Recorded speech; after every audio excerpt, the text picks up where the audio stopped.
Օրենքում սևով սպիտակի վրա է գրված իշխանություն-պետություն հարաբերությունների կարգավորումը, սահմանադրագետները, իրավապաշտպանները, հոգևորականներն են հիշեցնում։ Քննարկման թեման պետության ու եկեղեցու հարաբերությունների հիմնախնդիրներն է։ Հայաստանի Հանրապետությունը ճանաչում է եկեղեցու ինքնիշխանությունը իր նվիրապետության սահմաններում։ Բոլոր մասնագետները մեջբերում են օրենքի այս տողը, ընդգծում իշխանության ու վարչապետի դիրքորոշումը եկեղեցու նկատմամբ անթույլատրելի է։ Հայաստանի Հանրապետությունը իր ստանձնած միջազգային պարտավորությունների շրջանակում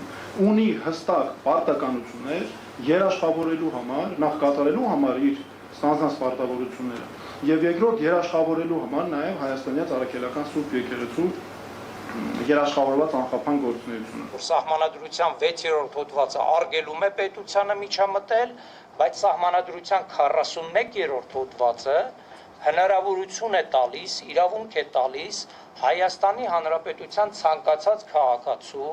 այդ թվում բնականաբար նաև եկեղեցու սպասավորներին ազատ արտահայտելու իրենց կարծիքը։ Թուրքագետը իր հերթին մեջբերելով եկեղեցու ազգապահպան առաքելությունը, հայ ինքնության ձևավորման գործում ունեցած առանցքային դերը, հայոց ցեղասպանության միջազգային ճանաչման գործընթացում ակտիվ գործունեությունը, ընդգծում է, Թուրքիայում տարբեր ռազմավարական հայեցակարգերում հայ առաքելական եկեղեցին բազմիցս հիշատակվել է որպես պետական մակարդակով թիրախավորվող կառույց։ Հավելում է, եկեղեցու դեմ այսօր տարվող քաղաքականությունը բնականաբար բխում է Թուրքիայի ու Ադրբեջանի շահերից։ Այս ամենի համար պայքարելու համար որպես մեթոդ նշվում է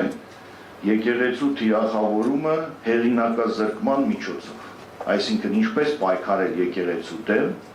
հեղինակազրկել, առաջացնել տարատեսակ խմբավորումներ։ Իշխանության գործողությունները եկեղեցու, մասնավորապես ամենայն հայոց կաթողիկոսի դեմ հանցավոր ու հասարակությանը բառակտող է որակում Մայրաթոր Սուրբ Էջմիածնի դիվանապետ գերաշնորհ Տեր Արշակ arczepiskopos Խաչատրյանը, ասում է իշխանությունը անմիջական պարտականությունները կատարելու փոխարեն կեղծորակարգեր է ստեղծում, այն էլ անվտանգային լուրջ մարտահրավերների ֆոնին։ Խելամիտ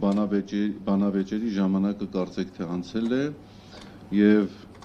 անմիջաբար իշխանության ներկայացուցիչների եւ անմիջաբար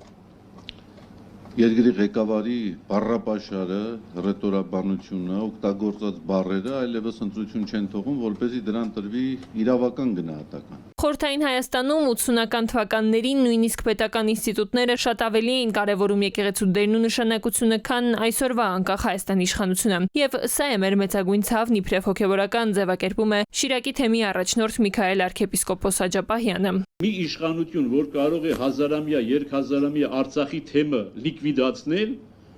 եւ մենք պիտի ծափահարենք եւ ասենք, հա, դա մեզ չի վերաբերում, սա քաղաքական հարց է։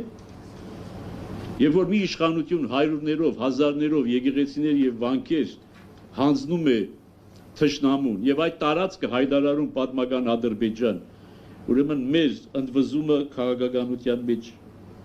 ընդգրկվել է։ Իրավապաշտպանները միաբերան են պնդում, իշխանության հակաեկեղեցական վարքագիծը համակարգված է։ Հոգևորականները հիշեցնում են, եկեղեցին փորձությունները հաղթահարել է հազարամյակների ճանապարհին եւ չի ընկրկել։ Տիգրան Ուրգենյան, ժամը լրատվական։